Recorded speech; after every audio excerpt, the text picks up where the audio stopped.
Coming up, building the rising star from Battlestar Galactica.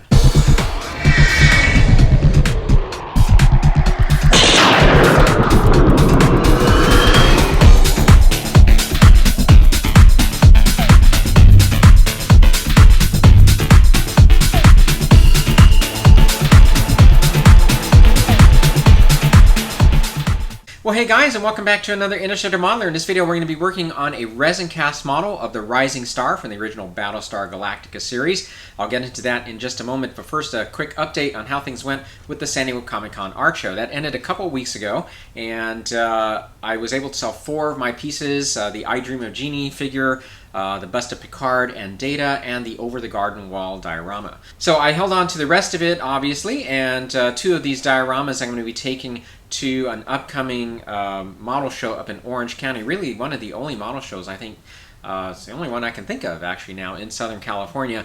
It is put on by an IPMS organization up in Orange County. It's called OrangeCon, and I've been to it a couple of times before. It's going to take place in October. I'll give you more details about that show as we get closer. Well, let's jump down into our project. This again is a resin cast model of the Rising Star as seen in the original Battlestar Galactica series. This was one of the nicer ships in that ragtag fugitive fleet. It was a luxury cruiser, and was featured in a number of different episodes throughout the series. This is a picture of it here now, and I couldn't find a lot of reference pictures for this ship. In fact, the only ones I found that I think will be of use to me was found on a website called Modeler Magic. I'll go ahead and put the link to below, so I hope they don't mind me sharing these with you. This was a model, beautiful model, done by a modeler named Ed Mirecki.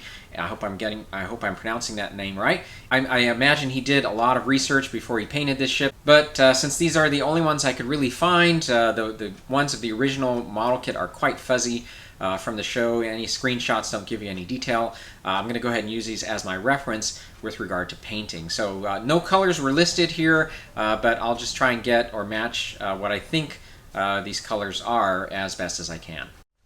So I'm sure you agree that modeler did a beautiful job recreating that model. I did not realize that the paint scheme to the Rising Star was so complex, so those pictures are going to be very helpful. Alright, well, let's go ahead and talk about the model kit now. The model is a resin cast model, so it is a garage kit as they're known. It is produced by a gentleman named Steve Carricato, who I've gotten to know through the years. I first met him at Wonderfest. He's been interviewed on the channel, by the way, so if you want to check out that interview, I'll post the link below. And he's an excellent, very proficient modeler. He's someone who builds a lot of commissions now, so if you're interested in getting in touch with him, again, I'll post the link to his information down below, as well as to the information about this kit. Now, my first experience with garage kits actually goes back to the mid-1990s. Back then, there was a website called federationmodels.com, and unfortunately, they just closed up shop. They were in business for quite a few years. They just closed up shop. I want to say it was earlier this year or the latter part of last year. But some of the models I was particularly interested in that they were selling were these starships that we saw in the battle scene from Star Trek First Contact. As you remember, there were quite a variety of starships that were there in that battle scene, and as garage kits do, provides you the opportunity to own some of these models that were never ever going to be commercially available. But my feelings about garage kits has evolved through the years to where I'm just kind of mixed about them, because the quality varies from one kit to the next. Oftentimes you're dealing with surface imperfections that come from the casting process, or the details aren't as crisp as you want it to be, so you have to modify them to make them look better. And as you assemble them, there's certain challenges you have to face there that you just don't have to face with when it comes to commercially available kits, or 3D printed kits for that matter. But I felt this kit was unique enough to get a hold of and to show you what it's like to work with a resin kit. So let's get started now. I'll go ahead and show you the model kit and show you what comes with the model. As you look at it, you're going to notice there are a few things we're going to have to address for sure. But once I get through with that, we'll get started with the build. Okay, well, the model comes with 15 pieces. Let me start by showing you the main body. And so let's start off with the top section. You can see this is the front window, which needs to be cleaned up a bit. Some good surface detail. Now, I'm not sure you can tell in this lighting, but hopefully you can see there are a lot of panel lines here all along the surface. Now, a lot of them are looking pretty good, but I do want to apply a wash to enhance all of these, and so I'm going to take a scribing tool and deepen some of the ones that are a little bit shallow, just to be sure that they show up after applying that wash. And you'll notice now that there is a bit of roughness here along the edge. These are just remnants and flash from the molding process. let's move on now to the bottom section. So no surface bubbles that I can see. There are some imperfections here and there that I need to sand out, but so far this is actually looking pretty decent. Let's move on to these other parts now. So the tail section has this part that we'll glue onto it. And this is the underside. We've got this section which is going to glue on the back side, and this is where all of the engine bells are going to mount onto. This is the tail. It's going to mount on this back section from here to here. We've got two fins on this piece here that need to be separated from this, and they're going to attach on each side of the wing. This is a look at one of the engine bells because they're all the same. And so we have 4 large ones and 4 small ones. And giving a look at this bottom section, we have this plate that glues onto here. And we have these 2 pieces that will complete the wing on each side. Now the model does come with decals, just the striping. We've got the yellow striping and the red stripes here. And we've got some symbols that are going to go towards the nose or towards the front section of the ship. We've got a bunch of windows, even one for the main window. And this black piece goes in front of the main window. The model doesn't come with any other instructions, just a picture here, a reference picture to go by. And Steve did tell me this is set up for lighting as well. If you wanted to use fiber optics for this, you can see there are some holes here that allow the access of those fiber optics and the wiring. But I am not going to be lighting this ship up at all, so we don't have to worry about that. Alright, so let's get started. First thing I'm going to do is clean this area up here, and we'll get to scribing these lines. Now, I do want to mention this is not a step that's 100% necessary, but I was particularly prompted to move forward with it after seeing those pictures of that model on Modeler Magic. So I also will mention I don't have to rescribe all of these. There are quite a few lines here that are just fine, but particularly along the wings, I want them to be a bit more prominent, so I'm going to go forward with this. Another possibility, if you don't want to scribe, is to maybe do the similar technique I'm going to show you here with this Dymo tape, but instead use a fine pencil after you've painted the model. Okay, so this is again the tape I use for this stuff. This is a Dymo. This is the labeling tape that I'm not sure how many people use anymore, but as you know, you put this into that little device that embosses the or presses letters onto the tape here. But what I love about this stuff is that it is something that provides a nice straight edge because it doesn't bend very easily once it's on. It's also adhesive, so it's not going to move on you. The other way to scribe would be to use a ruler, but of course you have the chance of this moving on you. So I think this stuff is your best bet, and also can conform to curved edges like you see here, which would be difficult with a ruler. So the scribing tool that I use is this one here from Tamiya. It works really well. You can certainly use an X-Acto knife, but the thing about scribing tools is that it creates a V-like scribe onto the model, and so that provides a better way for the panels to show up when you're doing a wash. So I actually already practiced here on this section, and I think probably a good strategy here is just to do all the lines in one direction first, and then proceed with doing the others.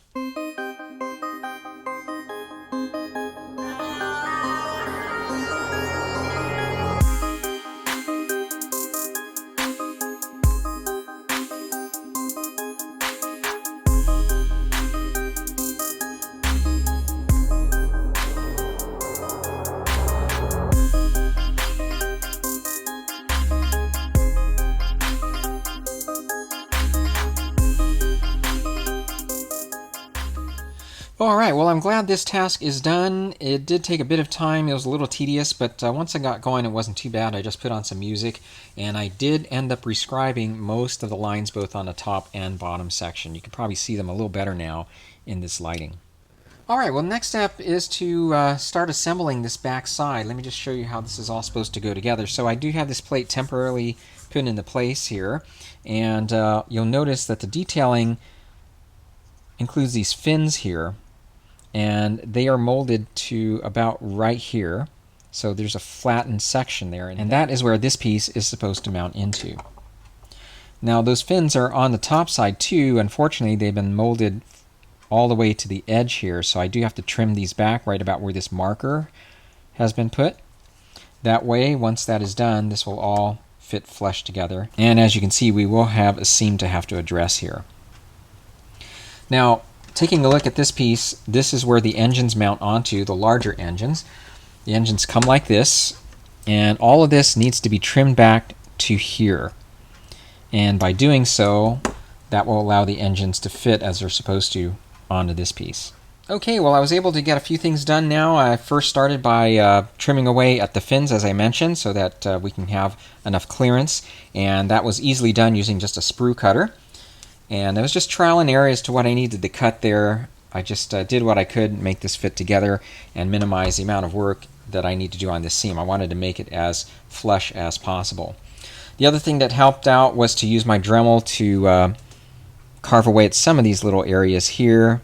And as you can tell, I've painted it black now. I decided to hand brush the black because when I primed it, it was really difficult to get the primer into some of these little recessed areas. So the best way to get in there was using a hand brush. So I just hand brushed a black-brown color as a base and dry brushed on some metallic paints to highlight some of the detailing there. Most likely I'll have to go back and retouch this because the plan is to have everything assembled before doing any of the major painting. Now, one other thing I want to make note of is I did trim away at these circles that protruded from the center of each of these areas. This is where the engines are going to attach. I felt that was necessary so that I'd have as much surface area as possible to make contact here when we are gluing the engines on. As for the engines now, you recall I mentioned trimming around the edges here. I went ahead and trimmed all the way down to the engine housing because if you leave any of that flash behind or any of those rings, it just won't fit properly onto here. One other thing to make note of now is, or at least a couple things anyway, I permanently glued on this bottom plate. And the other thing I did was to fix this defect here. This was created by a bubble that formed during the casting process, so I just used some 2-part epoxy. Once that's dried, I can sand that smooth. Alright, I'll move forward here and get you caught up again in just a moment. Well, before calling it a night, I thought I would show you what I was able to accomplish this afternoon, and I was able to work on this seam, and it's actually looking pretty good here. I decided to use milliput instead. That's this stuff here. At first I was going to be using Bondo glazing putty, but I did notice there were some sizable gaps, and really that's what this stuff is made for. It's a 2-part epoxy putty, and you mix equal parts. And as this video is showing, I pressed the putty into the gaps there and did my best to smooth it over. You can use a little water to help with that process. And I left it out in the sun for a few hours, and when I got back from dinner, it was good to go. And I think the reason it dried so quickly is because it's been so warm outside, so it was pretty warm this afternoon. And so I've already rescribed in some lines there, and yeah, I think it's working pretty well. So the bottom side needs to be addressed, although it's not anywhere close to what I needed to do there with that major seam on that top side. I do have some gaps to fill in here, so I'll follow the same thing here with the milliput, but this is a pretty tight fit here, so all I need to do is sand this a little bit further and I think we'll be good to go. Well, before I begin with painting, there was one detail here that's been bugging me all along, and that is we need to rebuild the front window. Unfortunately, this is a very soft detail, and it's also a detail that is very obvious, right? And so we want to be sure that we make this look right. So the bottom edge of the window is fairly well defined, and I'm cleaning that up a bit because there was some resin that had built up along the edge here. But you can see the rest of it is pretty soft. Now, I posted this problem on Facebook. I was trying to run through a bunch of different ideas in my mind.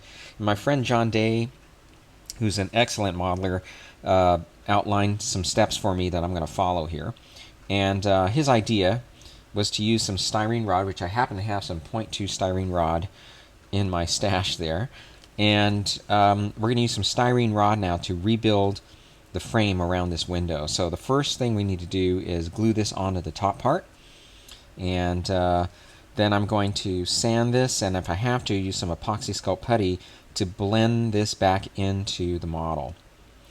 And then we're going to use the same styrene rod to build in the frames between the window panes. And hopefully when all that's done, we'll have a much nicer looking front window. So I started the whole process by first gluing the styrene rod into place with super glue and then did some sanding afterwards. Now I wanted to be sure that the styrene pieces don't look like separate parts that were glued onto the model.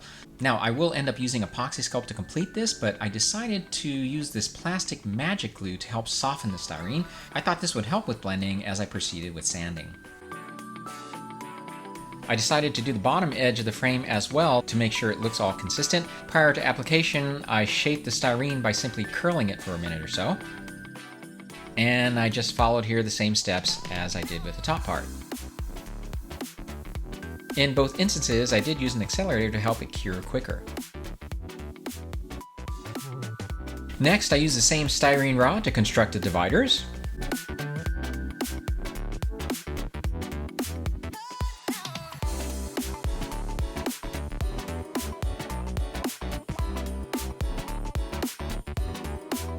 And the last step here was to apply the epoxy sculpt to the top of the frame in order to complete the blending process. Now I chose epoxy sculpt versus millipit because I'm not really relying on the epoxy sculpt to hold on to anything. It's just simply to do this blending process. And I find epoxy sculpt is just a little softer and easier to shape for things like this. Alright, well I'm happy to note this all turned out pretty well, and I'm just waiting for this to dry a little bit further before I do just a bit more sanding. And but very pleased with how it turned out with reconstructing the window here. I may eventually fill in the panes with some UV curing clear resin, but I won't do any of that until after I'm done with the painting. Now, a couple other things to show you here is I decided to go ahead and put some pins onto the fins here. This is the main fin that goes on the back side. You can see I'm here drilling holes into the model for this. And just happen to have some 1/16 inch rod to use for the pins. And this, I think, will allow much more stability versus just relying on glue attaching it to the hull on its own. So I did the same thing with the smaller fins here, except using that 0.2 millimeter rod I used for the window instead, and drilled in the holes on each of these wings accordingly. Okay guys, well I think this would be a good time to end this part here. It took a bit more time with scribing and all of that, so I've pretty much chewed up all the time I had for this weekend to work on this. And I do have some tests and things I need to run with paint colors and all of that before I make some final decisions on the colors I'm going to be using, but I'll have all that ready to go in part 2. So again, this is a model available from Spacecraft Creations, and it's available through Steve Carricato. If you want to get in touch with him on how to get a hold of one, I'll leave the link down below. Hopefully you're finding this of great interest to follow along. This is a unique model kit to work on for sure. And as you can see, as I'm working on this, you know, always modifications you need to make when it comes to working with resin models. One thing I did want to underscore here is the importance of making sure you're wearing masks whenever you're doing any sanding of any sort, particularly with resin models, and whether that's this type of resin or the resin from 3D printing. You just don't want to breathe in that dust, so I do use a mask with a respirator a lot of times when I'm sanding, and I also make sure I wet sand. I've gotten the habit now of laying down some newspaper and just putting water all over that along with a wet paper towel. That way a lot of the residue is easily caught that way, and then once you're done you can just wrap it all up and toss it. So again, if you have any questions, feel free to contact me here on my YouTube channel or at InillustratorModeler@gmail.com. And in the meantime, you guys take care, and I'll see you in the next video.